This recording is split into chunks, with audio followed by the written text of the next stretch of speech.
Hello everyone, I'm Mayuri Vaibhav Kulkarni. Welcome to Arihant Institute of Business Management. I welcome you all to our next session on cooperative organization. In previous session, we have understood what is sole proprietorship, then partnership forms, and now we will study cooperative organization. It is a voluntary association of persons for mutual benefits, and its aim is to accomplish through self-help and collective efforts. The main principle underlying a cooperative organization is mutual help, that is, each for one and all for each. A minimum of 10% are required to form cooperative society.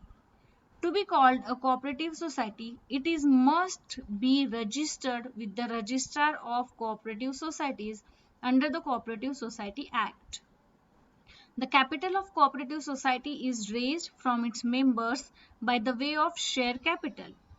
It can also obtain additional resources by the way of loans from state and central cooperative banks.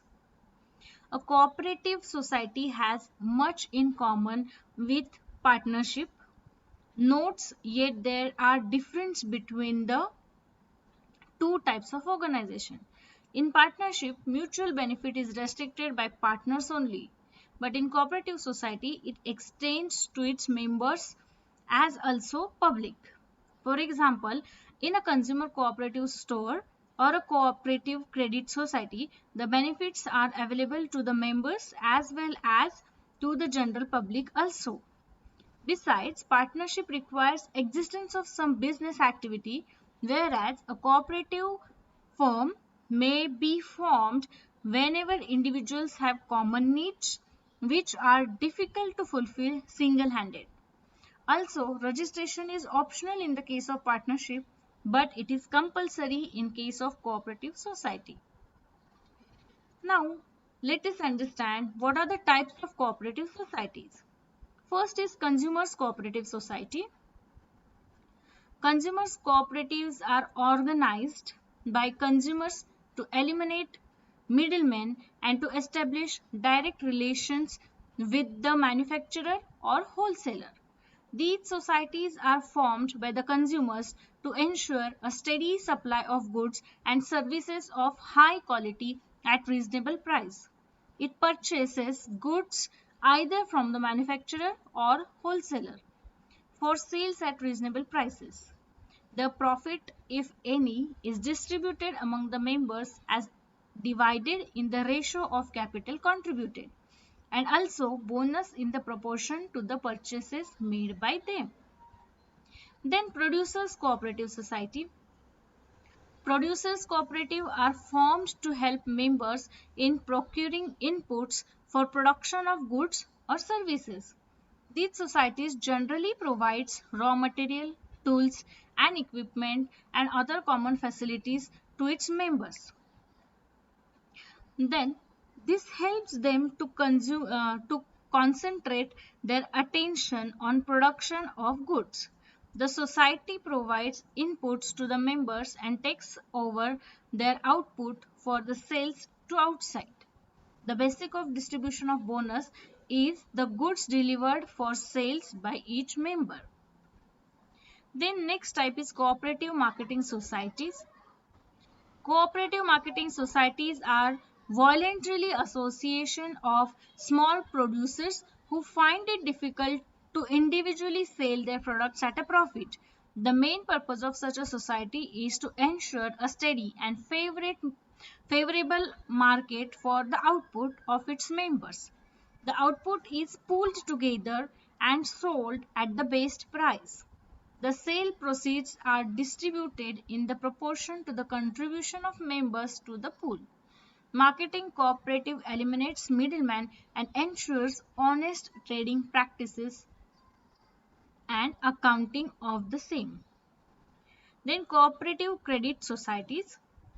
Such societies are formed to provide financial help in the form of loans to members.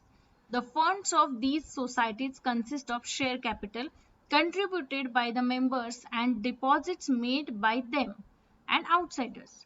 The funds are used in giving loans to needy members on easy terms.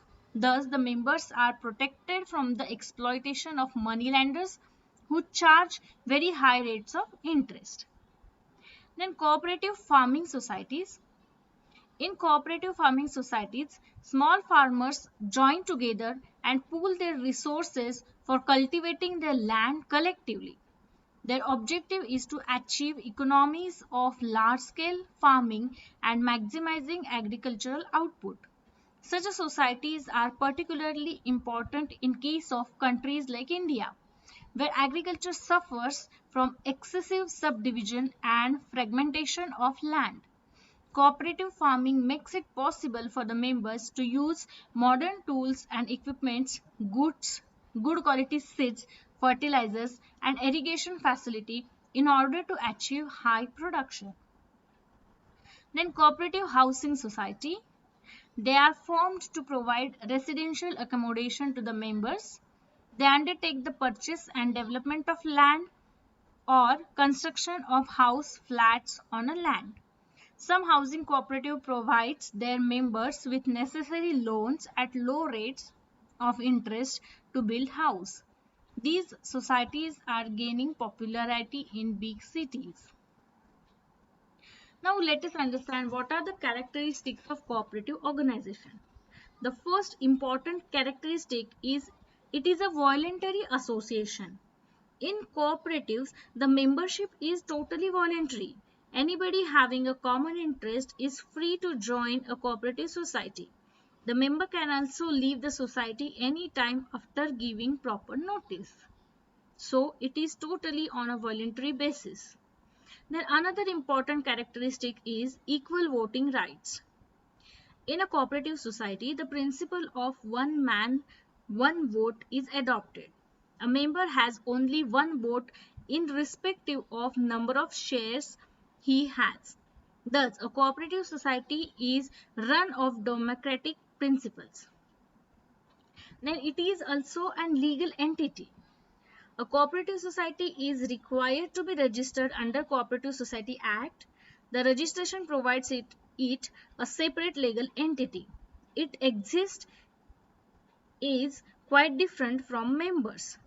The death insolvency of a member does not affect its existence. So it is treated as a separate entity. Then service motive. A cooperative society is based on the service motive of its members. Its main objective is to provide services to the member and not to maximize the profit. This is very important feature of a cooperative society, that earning profit is the most important objective of other forms of business organization. But in case of cooperative society, the main motto is a service and not profit maximization. Then distribution of surplus.